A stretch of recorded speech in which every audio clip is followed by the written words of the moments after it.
எல்லாரும் நல்லா இருக்கீங்களா? அரைகுறையாக கிறிஸ்மஸ் ஜம்பர் முடிச்சாலும் இன்னைக்கு ஸ்கூலுக்கு போட்டுட்டு போகிற அளவுக்கு பண்ணியாச்சுங்க. ஸோ இந்த ஜம்பர் உங்களுக்கு பார்க்குறதுக்கு லூஸாக இருக்குங்க. இன்னும் குட்டி குட்டி வேலை இருக்குது. கழுத்துக்கிட்ட அந்த ரிப்பு வைக்கணுங்க, கையில் கொடுத்துருக்க மாதிரி. ஸோ அப்போ டைட் ஆகிடும், கழுத்துக்கிட்ட இருக்கிற மாதிரி ஆகிடும். கீழேயும் கொஞ்சம் எக்ஸ்டெண்ட் பண்ணிட்டு ரிப் வச்சோன்னு வச்சுக்கோங்க, கீழேயும் இழுத்து பிடிச்சிக்கும், தொலைதொலன்னு தெரியாது. இந்த ஜம்பரை க்ரீனு ரெட்டு பிளாக் பயன்படுத்தி பண்ணுங்கன்னு ஒருத்தவங்க சொல்லியிருந்தீங்க.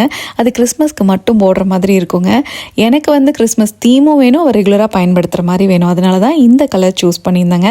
இன்னைக்கு மார்கழி 4ஆம் நாள். இன்னைக்கோட கோலம் இதுதான். எப்படி இருக்குது கமெண்ட் செக்ஷனை சொல்லுங்க. உங்க வீட்லயும் அழகழகா கோலம் போட்டு நீங்க மட்டும் பார்த்து ரசிச்சா எப்படிங்க? அது ஒரு போட்டோ எடுத்து உங்களோட இன்ஸ்டாகிராம் பேஜ்க்கு சென்ட் பண்ணுங்க, நானும் பார்த்து கொஞ்சம் ரசிக்கிறேன். இது எங்க அம்மா போட்ட கோலங்கள். நம்ம முந்தின நாள் சிங்கிள் க்ரோஷே தான் பயன்படுத்தி முழு ஸ்வெட்டரையும் முடிப்போம்னு சபதம் எடுத்தாச்சுங்க. அதனால மணி பார்த்தீங்கன்னா ஓடிக்கிட்டே இருந்தது.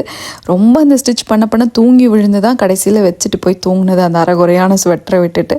அதனால கொஞ்சம் சமையல் அதெல்லாம் இன்னைக்கு கொஞ்சம் கம்மி தாங்க பண்ணது. நைட்டுக்கு சிம்பிளாக நம்ம குடும்ப சட்னியை பண்ணலான்ட்டு தக்காளி சட்னி தாங்க பண்ணியாச்சு, தோசை ஊற்றிக்கலான்னு சொல்லிட்டு.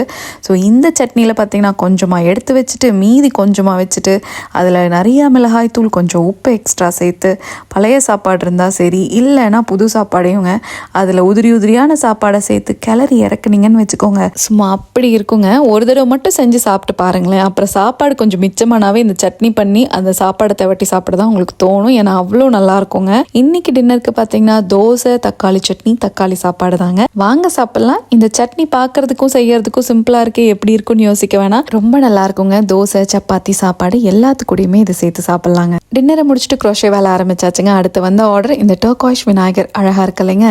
இவரோட ஃபைனல் லுக் என்னன்னு நாளைக்கு பார்க்கலாங்க. தேங்க்ஸ் ஃபார் வாட்சிங்.